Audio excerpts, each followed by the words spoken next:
Bismillahirrahmanirrahim. Assalamualaikum warahmatullahi wabarakatuh. Waalaikumsalam warahmatullahi Alhamdulillah, alhamdulillahirabbil alamin. Wassalatu wassalamu ala asrofil anbiya'i wal mursalin wa ala alihi washabihi ajmain, amma ba'du. Alhamdulillah, kami dari kelompok 5 ingin melaksanakan tugas presentasi Islamic Worldview yang berjudul Konsep Alam Semesta Menurut Pandangan Islam dan Barat. Dosen pengampu Dr. Ahmad Sastra.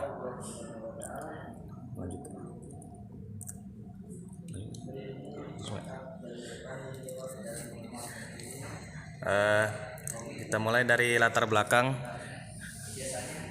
Alam semesta adalah ruang yang tak terhingga, yang mana dalamnya ada banyak benda-benda, bahkan jutaan benda dan juga kehidupan. Adanya alam semesta bukan lantas terjadi begitu saja. Ada banyak teori yang mengemukakan bagaimana proses terciptanya alam semesta ini. Dan juga di dalam Al-Quran juga telah dijelaskan bagaimana proses terciptanya alam semesta ini. Dalam pandangan keduanya tentang terciptanya alam semesta ini sangatlah berbeda dan berhubungan erat, dan tidak bisa dipisahkan tentang konsep dan teori terbentuknya alam semesta. Tapi tentu saja keduanya pasti saling bertolak belakang. Adapun rumusan masalah dalam presentasi kali ini yaitu apa itu pengertian dari alam semesta menurut Islam dan Barat, bagaimana proses terciptanya alam semesta dalam perspektif Islam dan Barat, dan yang ketiga, apa persamaan antar teori alam semesta dalam perspektif Islam dan Barat. Adapun tujuan pembahasannya adalah untuk mengetahui pengertian alam semesta menurut Islam dan Barat, lalu untuk mengetahui proses terciptanya alam semesta menurut Islam dan Barat, dan yang terakhir adalah untuk mengetahui persamaan dari teori alam semesta menurut Islam dan Barat. Selanjutnya kita masuk ke dalam pengertian alam semesta yang akan disampaikan oleh rekan saya.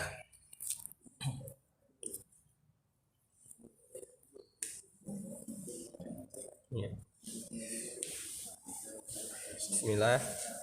Di sini saya akan menjelaskan tentang pengertian alam semesta menurut Islam dan Barat. Yang pertama, pengertian alam semesta menurut Islam. Pengertian alam semesta menurut Islam berasal dari kata alam, memiliki akar yang sama dengan alim, ilmu pengetahuan, dan alamat pertanda. Disebut demikian karena jagat raya ini sebagai pertanda adanya Sang Maha Pencipta, yaitu Allah Subhanahu wa taala. Jagat raya juga disebut sebagai ayat-ayat yang menjadi sumber ilmu dan pelajaran bagi manusia. Maksudnya di sini adalah Allah lah yang menciptakan seluruh alam semesta, mulai dari yang ada di bumi seperti gunung, sungai, dan lainnya, dan juga yang ada di langit. Itu adalah menurut pandangan Islam. Adapun menurut pandangan Barat, alam semesta adalah suatu hamparan atau ruangan yang sangat luas yang tidak diketahui atau tidak dapat dibayangkan luasnya. Alam semesta diduga bentuknya melengkung dan dalam keadaan memuai, serta terdiri atas galaksi-galaksi atau sistem bintang yang jumlahnya ribuan.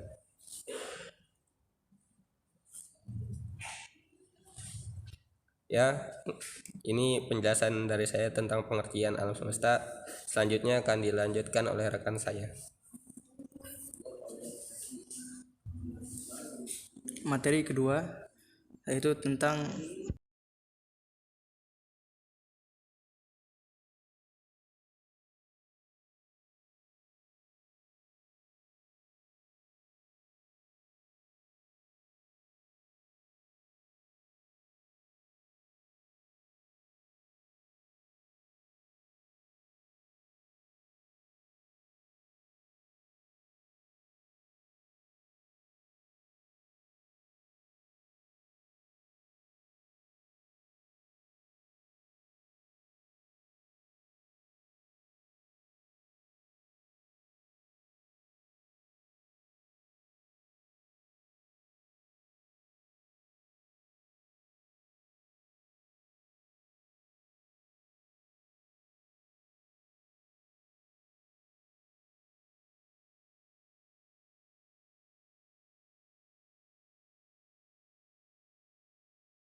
masa.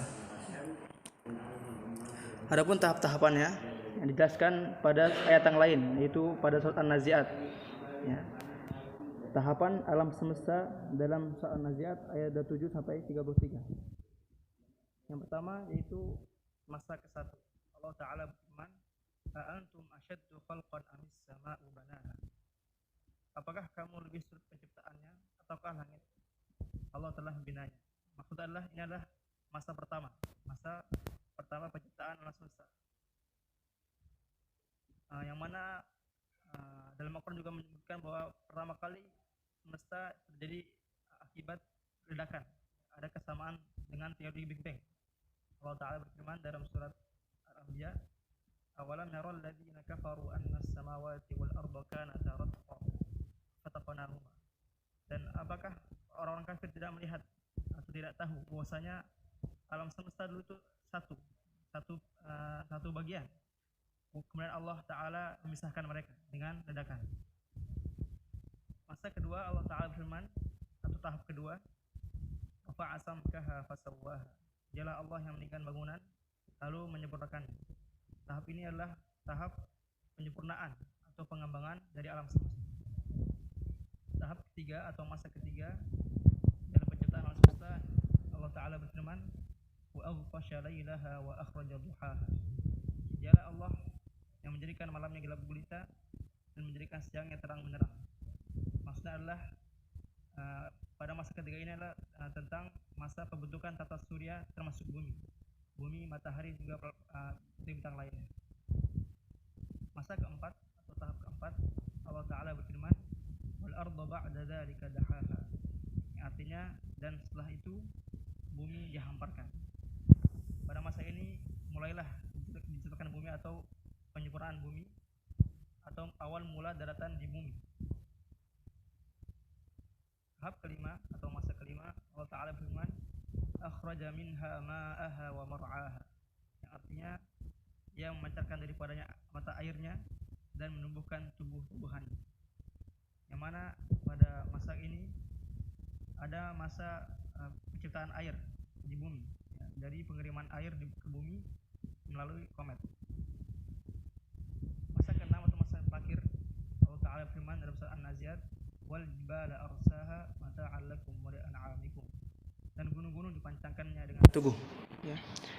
Pada masa terakhir ini Allah Ta'ala meneguhkan bumi atau meneguhkan bumi ini dengan gunung-gunung agar bumi ini tidak hancur atau tidak bergetar. Yaitu proses geologis serta lahirnya hewan dan manusia, gunung sebagai pasak bumi. Ya. Dan juga pada surat lain dalam surat Fussilat, Allah juga tentang 6 masa itu. Jadi ada 6 masa, 2 hari penciptaan bumi, 2 hari lagi penciptaan langit, dan kemudian yang terakhir 2 hari penciptaan atau penyempurnaan dari penciptaan bumi. Pertama bumi, kedua langit, yang ketiga penyempurnaan dari ciptaan yang telah disebutkan tadi. Lanjut kepada materi yang ketiga yang akan disampaikan oleh rekan saya. Baiklah, kemudian kita memasuki persamaan teori alam semesta menurut Islam dan menurut Barat. Setelah kita amati bersama dari materi-materi sebelumnya, ternyata kita dapati ada kesamaan antara terjadinya alam semesta ini dalam Islam dan terjadinya alam semesta ini, terciptanya alam semesta ini menurut Barat. Kita amati dulu dari yang menurut Islam di sini. Al-Quran mengisyaratkan bahwa langit dan bumi tadinya merupakan satu gumpalan, seperti yang tertera dalam Quran surah Al-Anbiya ayat 30, yang artinya, dan apakah orang-orang kafir tidak mengetahui bahwasanya langit dan bumi itu keduanya adalah satu yang padu, kesatuan yang padu. Kemudian kami pisahkan antara keduanya. Kemudian bila kita lihat di sini yang menurut Barat, teori Big Bang, menurut teori Big Bang yang dikemukakan oleh George Lemaitre, teori Big Bang menjelaskan bahwasanya alam semesta yang kita kenal berasal dari titik tunggal dengan panas dan padat yang tak terhingga. Titik tunggal ini mengembang dan merenggang dengan kecepatan yang terduga. Jadi bisa kita dapat dari sini kita dapat lihat kesamaannya. Kalau kita lihat dari yang terjadinya proses penciptaan alam semesta, konsep alam semesta dalam Islam itu terjadinya itu adalah tadinya langit dan bumi itu satu kesatuan yang padu, kemudian Allah pisahkan. Nah, kemudian yang sama di sini dengan yang ada kesamaan dengan barat di sini adalah bahwasanya tadinya seluruh alam semesta ini berasal dari satu titik panas yang tak terhingga, kemudian terjadilah ledakan, yaitu sehingga terciptalah alam semesta ini. Maka kesamaannya adalah antara teori alam semesta dari menurut pandangan Islam dan menurut Barat adalah bahwasanya tadinya alam semesta ini adalah satu kesatuan, kemudian terpisah seperti itu. Kemudian setelah itu kita sampai pada kesimpulan. Kesimpulannya, satu, pengertian alam semesta dalam Islam dan Barat memiliki kesamaan, yaitu bahwasanya alam semesta adalah jagat raya atau ruangan yang sangat luas.